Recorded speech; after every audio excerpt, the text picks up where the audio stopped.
Hey guys, Captain Walnut here with another Minecraft tutorial for you.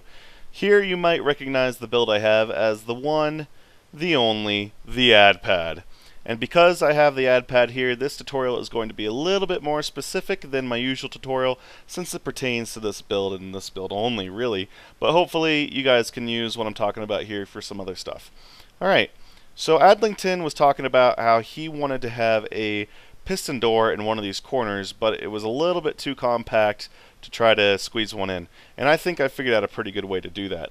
Now, quick reminder, he has 4 buttons in the middle of this little entrance here so that he can have a combo lock down below. Now, I'm too lazy to build a combo lock, but I went ahead and figured out the piston door for the corner anyway, and then went ahead and just replicated that for all 4 corners. So each button opens up a piston door in the corner independently. And all 4 buttons work independently. It doesn't matter which order you go in, because they all work independently of each other and we don't need to worry about it. So if you press a button, the piston door opens up, plenty of time for you to get through, and then you get bounced up, sort of like a bounce pad with those slime blocks there, and now you're up inside the ad pad. And you can get back down by just pressing this button, and the door open up exactly like it did before, and you can get back out again. So again, each of these corners is exactly the same. Adlington only needs 1 corner since he has a combo lock, but I went ahead and duplicated it in all 4 corners just to show that it could be built any which way you want it. And I think what I'm going to do is I'm going to explain it here, and then I'm going to explain it again as I build it, because some people like it different ways and they understand it better different ways. So, this center section here with the green, yellow, and blue is just how I'm grabbing my signal down. So the buttons are on top of those, what are those, andesite blocks? No, these are andesite, I don't even know. Granite, those on top of those granite blocks there. And the button up there sends a power level of 15 to this redstone, and that is grabbed by this subtracting comparator. I've got a lever on the inside of this yellow block there, lighting up this path here, so that this is a redstone level of 14, so subtracting 15 minus 14 equals 1. So that's 1 there. That is grabbed by this comparator so that we maintain the signal strength of 1, and we go down there, and then that means that this, when the corresponding button up here is pressed, only this one redstone dot lights up, none of the other ones will. So then that signal is grabbed by this repeater, and it goes through your typical, pulse length extender where you just have a bunch of repeaters all set to maximum tick, all connected up to a redstone line just to make that redstone line light up a little bit longer than normal. And then we just invert the signal so it's normally closed, and it goes into your typical, double piston extender that uses slime blocks. Now I'm using some furnaces here because furnaces can't get pulled around by pistons and slime blocks, so that way we can keep the floor still on the inside here, and also furnaces look cool as a floor. They don't get dragged around by these pistons here, which is nice.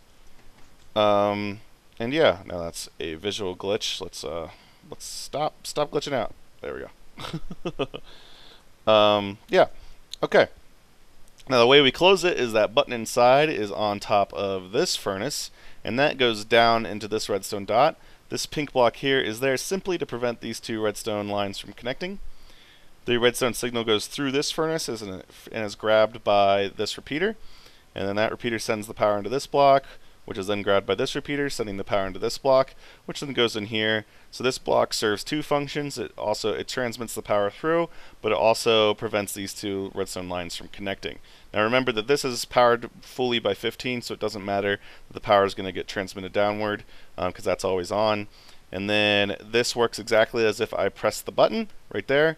Redstone power 15 comes into this one, same as if I press the button, redstone power 15 comes into this one. So it all works the same, and that's how we open up the door individually. Now Adlington would need to use a slightly different closing mechanism.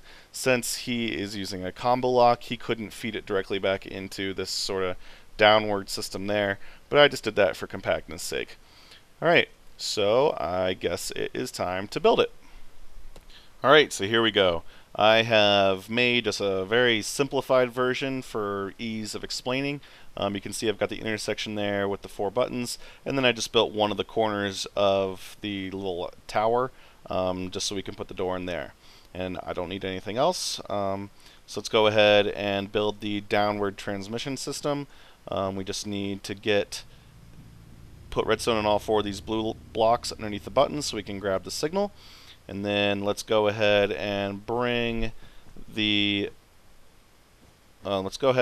some redstone out around here like this, and we'll put green here.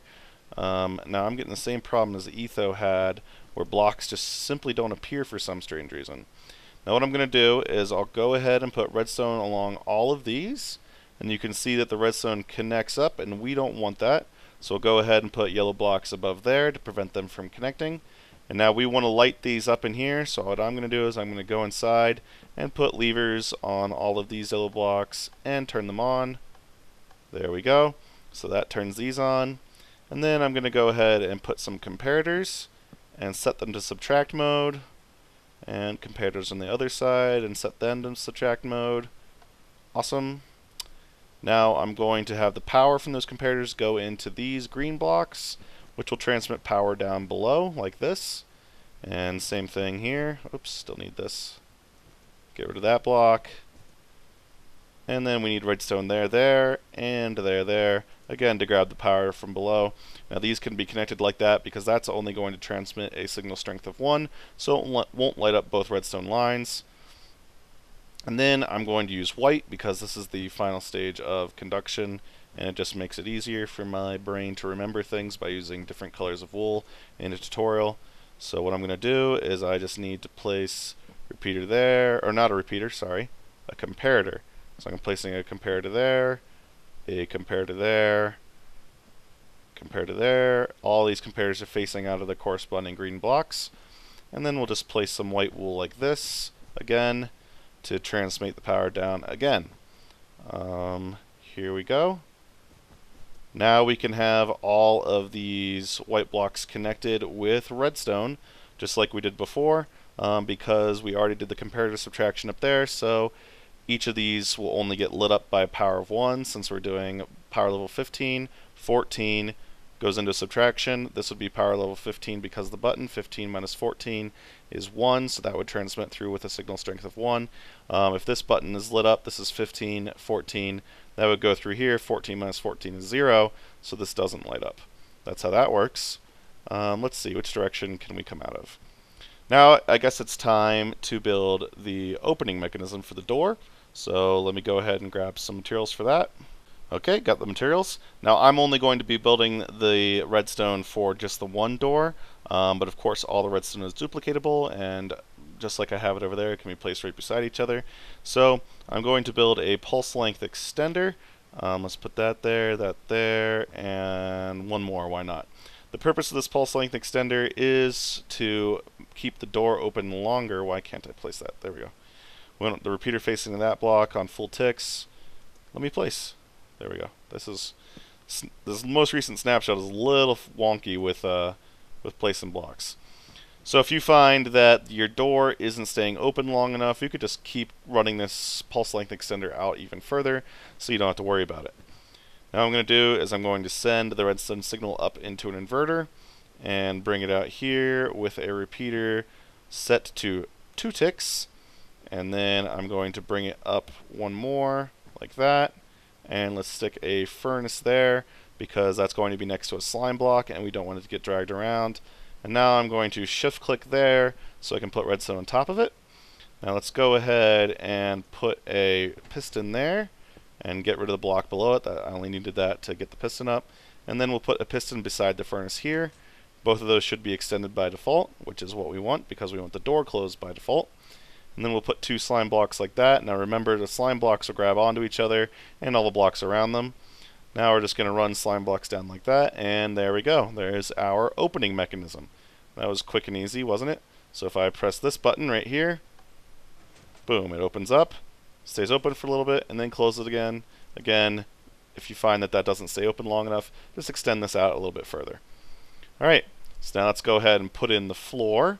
So I'm just going to do a furnace here and furnace here. I'm going to add a furnace here just to make it all look the same, but this doesn't have to be a furnace. There we go. Awesome sauce. That's the floor. Let's go ahead and put the button in. Shift-click button onto that back left corner there.